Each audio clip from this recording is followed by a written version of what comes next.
Hey everybody, Shadow Ninja here and welcome back to Ragequake. Today we are going to be talking about what potential heroes could be added into For Honor. Since the start of Season 5, we as a community have already figured out that Ubisoft isn't going to be adding any new DLC characters just yet, but we are going to be getting critical updates and reworks to some characters. This was already discussed in my previous For Honor video, and I'm very well aware that the ideas I will describe soon most likely will not be taken into fruition, but it never hurts to have some fun with the tools we have in this sophisticated medieval brawler. So with that being said, these are characters that should be made and implemented into For Honor. The first knight will be a heavy called the Lord. A Templar is tall as Centurion with a mighty longsword and a sturdy shield. The Lord will be a frontline combatant. Also like Centurion, he would command his troops into battle and has waged war against rival kingdoms for as long as he can remember. But when Apollyon's war fell upon his land, he allied himself with the Knight faction to defend his kingdom. The Lord would have a lot of damage output, and he would also be able to take a few good hits before he would be defeated. Although with what he has in strength, he lacks in stamina and speed. His armor would be heavy and clunky, slowing him down, so defending objectives or supporting the fight with his build would be key for victory.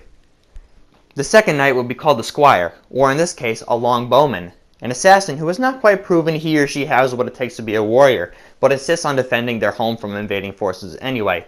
The Squire would use his bow for long-range encounters, but would have to resort to his dagger when an enemy got too close. Firing arrows would use up the Squire's stamina. Holding the trigger for more accurate shots would take up more stamina if he or she missed, and it would leave them very vulnerable to attacks. Obviously, the Squire wouldn't snipe enemies halfway across the map. That would just be overpowered. But firing arrows from a decent distance away, kind of like how Shinobi does with his range attacks, would be sufficient for this character. If parried from that distance, the arrow would be deflected back at them, stunning the Squire for a punish. The Squire would have a limited amount of arrows, and between firing he or she would have a 10 to 15 second cooldown. Around the map, there could be arrow stations for the Squire to refill up on that also undergo a cooldown like the boosts do. The final knight would be the Crusader, a vanguard with a mace. Unlike his cousin the Warden, the Crusader doesn't give a damn about honor. He charges into battle with only blunt force as his weapon. Just like any vanguard, the Crusader is tanky in health but must watch his stamina closely. What makes the Crusader unique from the Warden is the ability to use a 1 use per battle cavalry perk.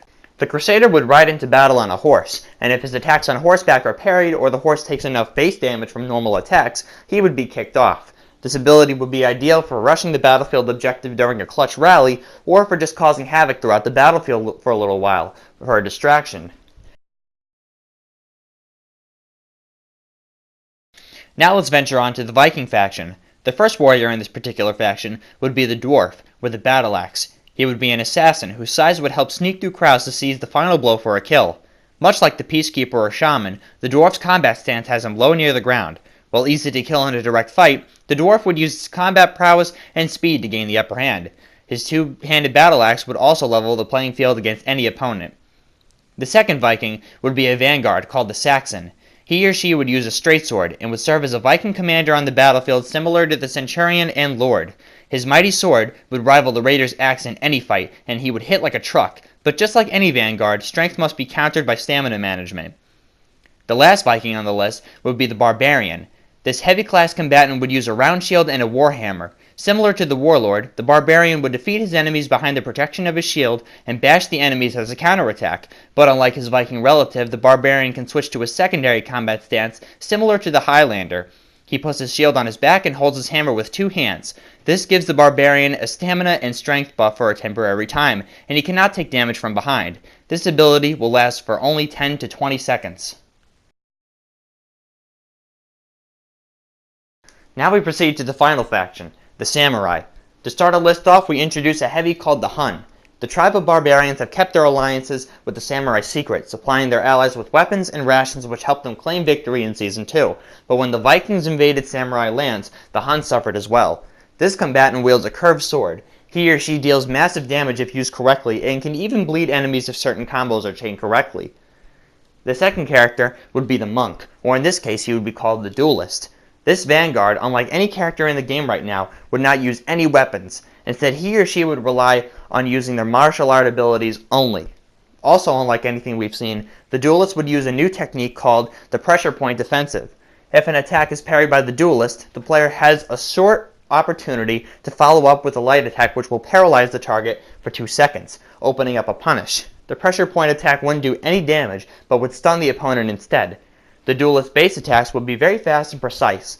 The monk is a very peaceful warrior, but has been forced to resort to other means due to the Viking and knight threat. Our final warrior will also be a little bit different, a hybrid by the name of Bushido, or a terracotta warrior. The fighter's armor and mask is entirely made out of stone, so he or she wouldn't be able to take massive damage, but their katana is made out of pure steel and is infused with jade poison. Just like the Peacekeeper, if light attacks are connected, a slight bleed effect will be done to the opponent. Any attack connected after a successful guard break will apply poison damage as well. So guys, those are my choices for DLC characters for each faction and for Honor. If you like my ideas or disagree with some of them, by any means let me know in the comments and tell me your ideas for new characters.